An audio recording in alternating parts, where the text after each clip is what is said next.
नमस्कार दोस्तों।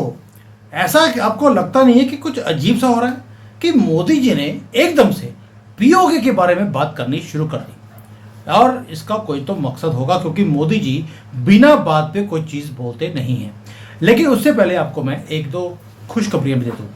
एक तो खुशखबरी ये है कि हमने जो अपनी, कई लोग बोलते थे सर वीडियो लंबी होती है, 15-20 मिनट की वीडियो है, शॉर्ट्स होने चाहिए, तो हमने एक शॉर्ट्स का चैनल शुरू कर दिया जहां पर जाकर आप हमारे जो शॉर्ट्स हैं आपको 1-2 मिनट में पूरी की पूरी वीडियो के क्लिप्स आपको दिख जाएंगे। आप जाके कर सकते हैं, सुमित जैन क्लिप्स के ऊपर नाम है उसका।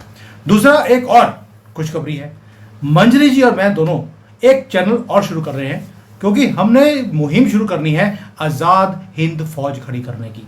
चैनल का नाम भी हम रखने वाले हैं आज़ाद हिंद फौज सेना। तो एक तो उसको जैसे ही शुरू करेंगे, अभी लेट यू नो, ये एडवांस में हमको बता दिया आपको कि ये चैनल मंजरी जी हम शुरू करने वाले हैं।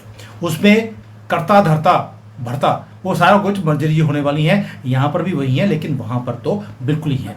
तो आप पहले तो उसको भी जाके सब्सक्राइब करना जब हम शुरू करेंगे तब। दूसरा, अभी चलते हैं पीओके के ऊपर, लेकिन पीओके से पहले एक खबर और दे दूं। इस बार आपने देखा कि हमने चाइनीज ड्रोन्स और तुर्की के ड्रोन्स का, वैसे तो मोदी जी वेजिटेरियन है, उन्होंने उसका ये बना दिया है।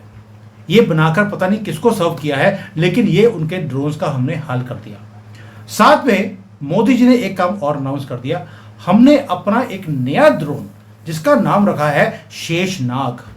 शेषनाग की खासियत क्या होगी वो बाद में बताएंगे, लेकिन ये भी हम अपना ड्रोन निकालने वाले हैं। अब शेषनाग क्या था, मेरी थोड़ी सी मैथोलॉजी के ऊपर समझ कम है, मंजरी जी साहब को बताएंगी कि अब शेषनाग क्या करेगा।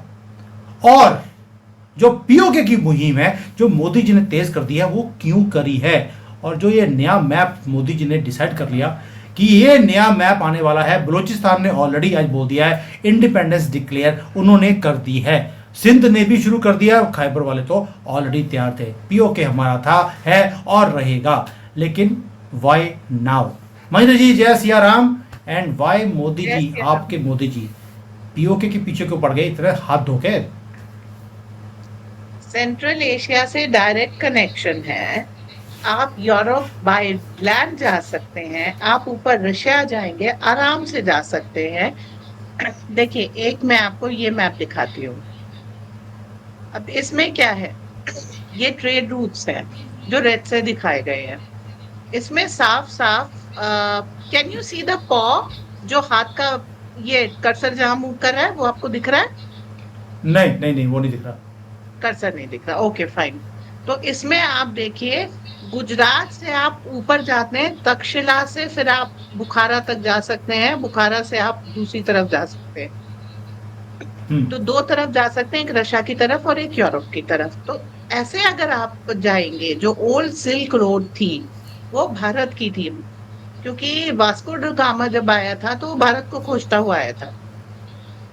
तो ये रूट्स जैसे जैसे आप बनाते जाते हैं उससे आपकी कनेक्टिविटी बेहतर होती है। अभी जो डॉट डॉट वाली लाइन है जो इजिप्ट के पास से निकल रही है, ये सी रूट है। अगर आप इस सी रूट से जाते हैं तो इसमें स्वेज कैनाल आपके लिए एक चेक पॉइंट बनता है। इसके जस्ट दूसरी तरफ एक गैप है, वहां पर बेनगोरियन कैनाल है, उसको इजिप्ट डेवलप का वो ये इसराइल डेवलप करना चाह रहा है, ताकि स्वेज कैनाल का एक ऑल्टरनेटिव खड़ा हो सके। लेकिन इसमें भी कुछ दिक्कतें आ रही हैं। आप जो आईमेक बना रहे हैं जो अरब से होकर के जा रहा है, उसमें भी हूतीस के कारण काफी दिक्कत आ रही है, ईरान के कारण दिक्कत आ रही है। तो अब आपको प्रेशर कहाँ देना पड़ेगा? आपका था पीओजे के, आप ले लीजिए, और आप लेने के बाद फिर इसको जो है यूज कीजिए सेंट्रल एशिया और सब जगह जाने के लिए। रशिया से अभी आपका तेल आता है, या तो व्लादिवोस्तोक होकर के, व्लादिवोस्तोक चेन्नई कॉरिडोर बना रहे हैं आप, या तो उतना घूम करके आएगा, या फिर इस तरफ से उतर के आएगा पूरा यूरोप घूमता हुआ। अगर आप पीओजे के ले लेते हैं जो आपका ही है, तो आप डायरेक्ट लैंड कनेक्शन है, शॉर्ट एज पॉसिबल। आपको ना ईरान की सहायता लेनी है, ना ये इतने बड़े बड़े रूट्स की, डायरेक्ट आपका जो है सीधे कनेक्शन हो जाएगा। आप बीच में जो और कंट्रीज बढ़ रही हैं, अगर आप उनको टोल दे दें या कुछ कमीशन कट दे दें, तो वो आराम से आपको एक डायरेक्ट कनेक्शन यहाँ से मिल जाएगा और आपका सिल्क रूट के थ्रू अच्छी तरीके से कनेक्शन भी हो जाएगा सारी दुनिया से। अब एक चीज और भी बढ़ती है, इस पेशावर से और इस्लामाबाद से आप ऊपर देखें, अगर पीओ जेके और चित्राल भारत ले सकता है, तो एक तो अफगानिस्तान से हमारा डायरेक्ट कनेक्शन होगा, प्लस वहां पे हमें एक चिकन नेक मिलता है पाकिस्तान का। तो जिस चिकन नेक के लिए पाकिस्तान हमको परेशान करता था, अब हम उसे कर्मा रिटर्न्स दे सकते हैं। और दूसरा जो गुजरावाला लाहौर के पास एक वहां पर है, जम्मू के पास, ये एक चिकन नेक हमें और मिलता है। तो 2 चिकन नेक हम अलग कर सकते हैं पाकिस्तान के, क्योंकि आज तक वो हमारे चिकन नेक की बात कर रहा है। आज जब हम इस चीज को करेंगे तो फिर भाई बलोच नीचे से अपना बलूचिस्तान ले लेंगे। अब इधर भारत, और अगर बलूचिस्तान भी भारत में मिल जाता तो उधर भारत, तो बीच का सिंध तो हमारा हो जाएगा। पाकिस्तान एकदम एक लैंडलॉक कंट्री बनेगा, और ये जो ग्रीन कलर का सिर्फ एक टुकड़ा है पंजाब का, बस पाकिस्तान इतना ही रहेगा। कुछ पख्तून, कुछ अफगान, कुछ बलोच और कुछ हम ले जाएंगे। इसको डील करना हमारे लिए बहुत आसान है, और धीरे धीरे भाई हमें हमारे सिख भाइयों के प्रति कुछ फर्ज है। उनको ननकाना साहब देना है। रावलों की रावलपिंडी थी, मतलब उनका गढ़ था भाई, रावलों को रावलपिंडी देनी है। ये सब कुछ हमें वापस करना है। ऐसे थोड़े कि बेचारे देखो खालिस्तान बनाना चाह रहे हैं, तो उधर के पंजाब में देखो, हम पंजाब बस लोकेशन जरा सी शिफ्ट कर दे रहे हैं, उधर के पंजाब में खालिस्तान बनवा देते की ਤੁਹਾਡੀ तमन्ना मंजरी जी, ਅਸੀਂ पूरी कर देंगे। हाँ ਤੁਹਾਡੀ तमन्ना ਅਸੀਂ पूरी कर देंगे। इनकी थोड़ी पंजाबी थोड़ी वीक है, मैं पूरी कर थोड़ी देता वीक है। हूँ। बस मंजरी जी मैंने एक न्यूज़ सुनी थी पहले कि मॉस्को से अफगानिस्तान तक, वो बॉर्डर तक वो एक रेलवे लाइन बना रहे हैं ताकि वो पूरा एक्सेस अफगानिस्तान से मॉस्को तक चले। यानी कि अगर आप एक काम करते हैं, पीओ के ले लिया, तो मोदी जी को मालूम है कि हमने ऑलरेडी कन्याकुमारी से लेकर कश्मीर तक हमने रेलवे लाइन लगा दी है, ट्रेन चलनी शुरू हो गई हैं। वहां से सिर्फ 150 किलोमीटर की और लाइन हमने जोड़नी है। आप सीधा मॉस्को तक, कन्याकुमारी में बैठेंगे, मॉस्को तक आप ट्रेन में जा सकते हैं। आप समझ लीजिए, ट्रेड के लिए, ह्यूमन कनेक्टिविटी के लिए। और सेंट्रल एशिया एक चीज़ और के लिए माना जाता है, वो है एनर्जी। उनके पास इतनी गैस है, इतना एनर्जी है उनके पास, उनको ये नहीं पता कि बेचना कहाँ है। अगर आपका वो एक्सेस बनता है तो बल्ले बल्ले है। तो यार मीन्स ट्रेड भी है दिमाग में, हिस्टोरिकल जो गलतियां मोहम्मद नेहरू ने करी थी वो भी ठीक करनी है। अपना जो टुकड़ा पाकिस्तान ने छीन लिया था उसको वापस भी लेना है। मल्टीपल इश्यूज हैं जो आप ले रही हैं, बट आपको लगता है सिर्फ ये ट्रेड ही है जिसके कारण मोदी जी इतना कह रहे हैं कि पीओ के मेरा हक इत्थे रख, और साथ में उग्रवादी तो चलो हमने मार ही देने हैं, लेकिन पीओ के मोदी जी भी, योगी जी भी, जयशंकर जी, सभी की भाषा एक ही है, अब पीओ के आपको हमें देना पड़ेगा। हम लड़ाई की बात ही नहीं कर रहे। आपको लगता है कि इतना आसान है? देखिए, आसान तो 370 भी नहीं था, आसान तो ऑपरेशन सिंदूर भी नहीं था। डिफिकल्ट टास्क मास्टर ही तो है मोदी। अच्छा, इसके साथ क्या होगा, एक जब आप डायरेक्ट ऊपर की तरफ रशिया की तरफ कनेक्ट करेंगे तो एक लाइन खिंच जाएगी, आपकी ससुराल अलग थलग बन जाएगी। उधर हम इंडो पैसिफिक में बैठे हैं, उधर जो है जापान है, उसके ऊपर रशिया है, इधर हमने सीधी सड़क खींच दी। ससुर जी कहाँ जाएंगे? कितने बड़े बड़े बीआरआई के सपने थे, सारे ध्वस्त हो जाएंगे। और ये जो 2 शैतानों की युति थी ना, वो भी अलग अलग हो जाएगी। 2 शैतान बच्चे 2 कोनों में बैठेंगे, दुनिया में शांति आ जाएगी। तो एक ये काम बिल्कुल भी सही लगे बात है। हाथों हम कर दे रहे हैं।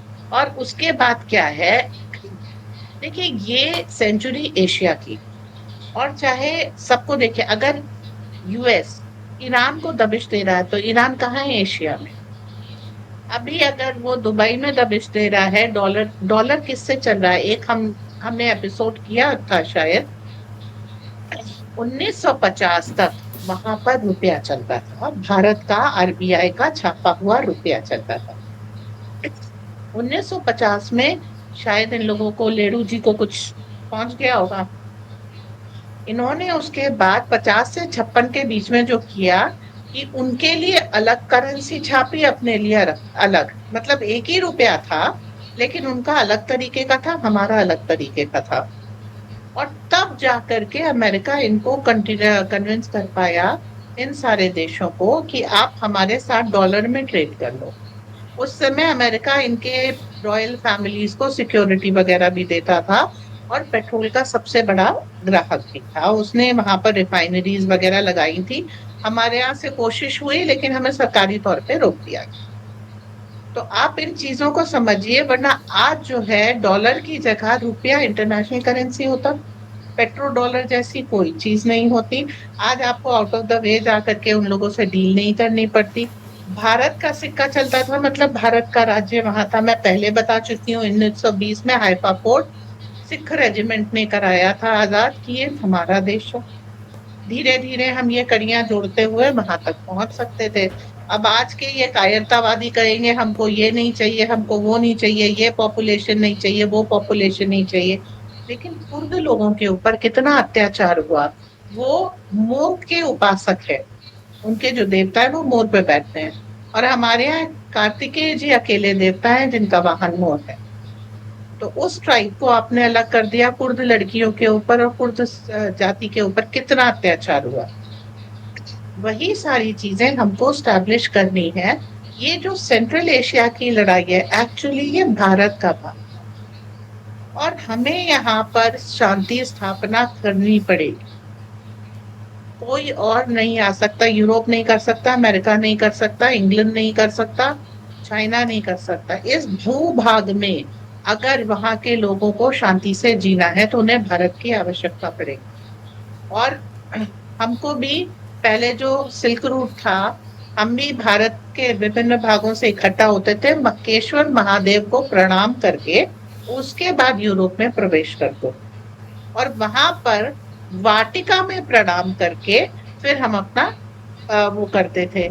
इजिप्ट में घुसते ही आपको 3 पिरामिड मिलते थे, जो ओरियन ये कहते हैं। हम आद्रा नक्षत्र के रिप्रेजेंटेटिव श्री महाकाली, महालक्ष्मी, महासरस्वती के पीठ मानते हैं। और अब जो पिरामिड के नीचे सिटी निकली है, वो उसे वैदिक मंदिर साबित करती है। और आगे जो शेर बना है वो थोड़ा सा गड़बड़ है, बट देखिए सिंह की उपासना भारतीय करते हैं। स्फिंक्स में केवल धड़ शेर का है, सर मानव का है। ओके, नरसिंह अवतार हमारे तो शेर की पूजा हम करते हैं। देवी के शेर को अगर आप ह्यूमन रूप देंगे तो उन्होंने उस समय शायद ये परिकल्पना कर ली होगी। अब जहां जहां जाते जाइए आपको भारतीय संस्कृति मिलेगी। और नील नदी का उद्गम पुराणों से ही मिला था। नील नाम भी हमारा ये नीले रंग से मिलता जुलता है। वो नाइल उसे कहने लगे, पर नाम नील था। तो ये सारी चीजें आप देखते जाइए, यहाँ मिल रहा है। जैसे जिसे ये प्राग कहते हैं, वो हमारा प्राग ज्योतिषपुर था।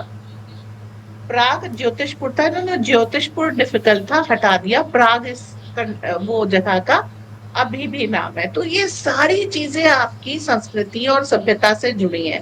वो ये कहते हैं नाम में क्या धरा है। तो जब वापस वैदिक नाम धरते हैं तो आपको प्रॉब्लम क्यों होती है? जब इलाहाबाद का प्रयाग करते हैं तो दिक्कत क्यों होती है? What is in the name? Same question है। बट जैसे ही सनातनीकरण करते दिक्कत होती है। ये पूरा जो सेंट्रल एशिया है, इसको केवल भारत संभाल सकता है। भारत के वहां से पदचिन्ह हटे, और इस एरिया में आप देख लीजिए सालों से लड़ाई मारकाट मची हुई है। अभी अभी सीरिया में खूनी सत्ता परिवर्तन हुआ। पाकिस्तान बना तो आज तक पाकिस्तान ने ना कोई ढंग का दिन देखा और ना भारत को देखने दिया। आपको सिर्फ पीओजे के एक पहली कड़ी है इसमें लेने की, कि आप धीरे धीरे सनातनी साम्राज्य की यहाँ पर स्थापना करेंगे। और उसके बाद जैसे जैसे आपके ट्रेड रूट्स, ट्रेड लिंक्स, जैसे विंजिम सी पोर्ट आपने लिया, अब वहां पर इतना ट्रैफिक होगा कि वहां पे पीएफआई का जो गढ़ बना दिया था ना, वो अपने आप खत्म हो जाएगा। कम्युनिज्म केरल से अपने आप खत्म हो जाएगा, क्योंकि वहां पे आपने सी पोर्ट बना दिया। वैसे ही जब आप पीओजे के लेंगे, उधर से ट्रैफिक निकलेगा, तब आप देखिएगा कि वहां पर की समस्याएं भी सॉल्व हो जाएंगी। आजादी से पहले कोलकाता से लंदन तक का एक बस चलती थी। तो ये धीरे धीरे अफगानिस्तान को पहले इन्होंने अलग किया, पहले ईरान अलग हुआ कि भारत के ट्रेड रूट्स में प्रॉब्लम आएगी, फिर अफगानिस्तान हुआ, उससे भी काम नहीं चला तो पाकिस्तान बना। तो स्टेप बाय स्टेप, खंड बाय खंड, इस तरफ जो है नेहरू जी ने आजाद हिंद फौज को ना मिल जाए क्रेडिट, इसलिए सिंगापुर वगैरह दे दिया, वो भी एक ट्रेड रूट था, सीधे साउथ अमेरिका तक का। तो आपके ट्रेड में प्रॉब्लम हो, मलय द्वीप आपका ही था, उसको आपने इसलिए नेहरू ने नहीं लिया कि अगर मालदीव धीरे धीरे, देखिए अभी आपकी हिंद महासागर में चाइनीज सबमरीन्स और शिप्स को डॉक करने के लिए पॉइंट बन गया था ना, हम्बन टोटा एक पॉइंट बन गया था। तो भारत के दुश्मनों को प्रबल करने के लिए ये सारा काम किया गया था। अंडमान निकोबार के टॉप पे एक कोको आइलैंड है, वो आपने चाइना को लीज पे क्या सोच के दिया। मणिपुर में एक सुंदर सी काबो वैली थी, वो दिया, मणिपुर जल रहा है थैंक्स टू काबो वैली। अब आप कह रहे हैं कि शिन प्रदेश म्यांमार का हम ले लेते हैं वरना मणिपुर में शांति नहीं आ सकती। सारा ये काम छिन्न भिन्न करने का यही किया गया था। मोदी वही कह रहे हैं कि हमको चिन्ह प्रदेश दे दो अपना, हम उसको कंपनसेट करेंगे, आपके यहाँ शांति की स्थापना कराएंगे। अब म्यांमार भी भारत से अलग होने के बाद आप देखिए सालों से म्यांमार जल रहा है, एक समृद्ध हिंद सनातनी और बौद्ध राष्ट्र जल रहा। कंबोडिया वगैरह ये सब सनातनी हुआ करते थे, अंकोर वाट का इतना बड़ा मंदिर है वहां, विष्णु मंदिर है, लेकिन समृद्धि नहीं है वहां पर। आपको जाकर के, ये आपके क्षेत्र थे, नेचुरली आपका यहाँ पर था राज्य, और आपको यहाँ पे आप ही शांति स्थापना करेंगे जब ये मेनलैंड भारत से जुड़ेंगे, तभी यहाँ पर। तिब्बत जब तक भारत के पास था तब तक समृद्ध था, भारत से अलग हुआ तो आज तिब्बत किस हाल में है।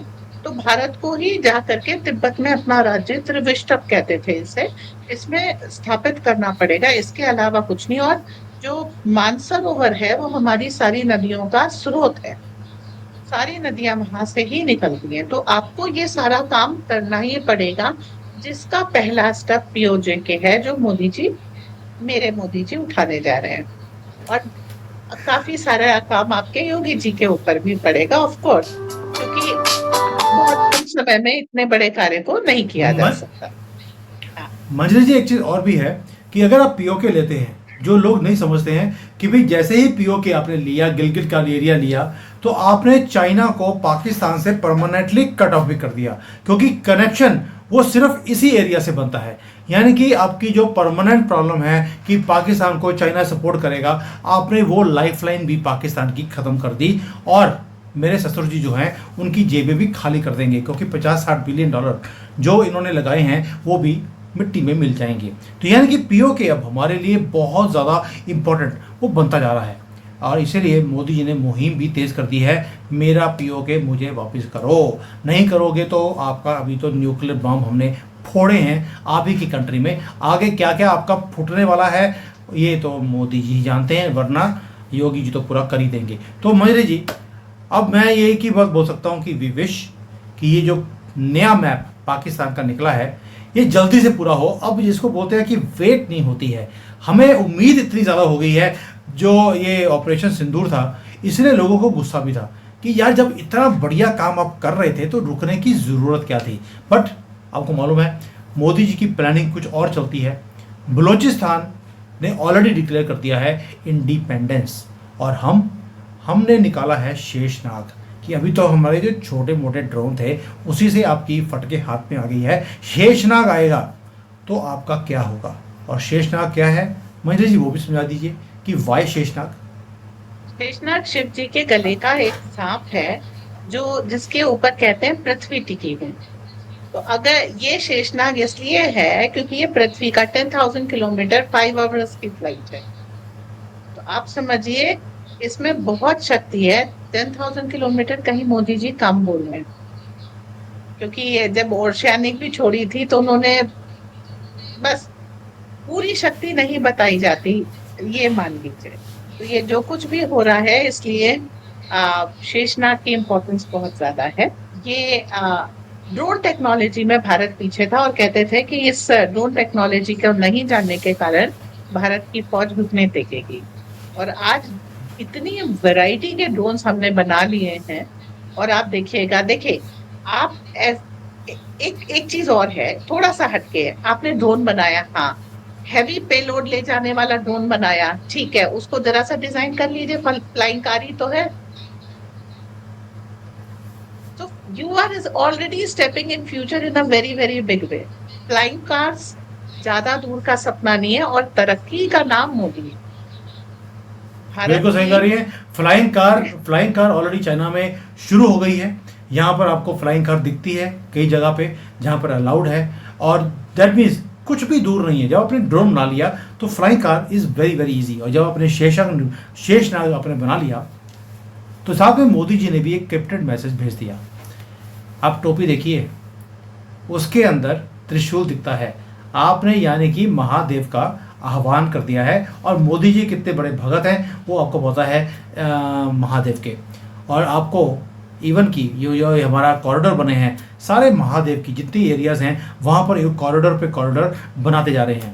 और आपने वो पिक्चर भी देखी होगी कि जब मोदी जी नॉर्थ में गए थे और वहाँ से कैलाश मानसरोवर को देखा, वहाँ पर पूजा करी है, उसके बाद से शंखनाद तो बजाई दिया था। तो मंत्री जी, आपके मोदी जी जो ये काम कर रहे हैं कि पीओके वो लेकर रहेंगे, जो हर रोज कभी सीडीएस के साथ मीटिंग हो रही है, कभी आर्मी चीफ से मीटिंग हो रही है, कभी पूरी कैबिनेट बैठती है, डिफेंस मिनिस्टर के साथ हर रोज मीटिंग हो रही है, यानी कि प्लान बड़ा है। कब होगा? जो मेरे एस्ट्रोलॉजर से मीटिंग हुई थी और हमने शोज भी करे थे, 14 मई, इसके बाद आपका मीटर तेज हो जाएगा और सितंबर तक ये मीटर रहेगा। ये विंडो है जिसके बीच में पीओके आने की पूरी आशंका है। और आज टाइम 14 भी मई है। परफेक्ट होता है। और आज 14 मई और है, आज इसलिए वीडियो भी बना रहा हूँ मैडम, इसलिए वीडियो बना रहा हूँ कि लोगों को बताने के लिए कि आज मीटर और हो चुका है। मीटिंग्स इसलिए हो रही है, त्रिशूल की कैप डल चुकी है, शेषनाग आने वाला है, पीओके अब कुछ दूरी पर है। आप देखते जाइए होता है क्या। Manjari ji, thank you so much for this awesome news. और ये एनालिसिस जो आप करती है, थैंक यू। जय हिंद, वंदे मातरम, भारत माता की जय, जय सिया राम। भारत माता की जय, जय सिया राम।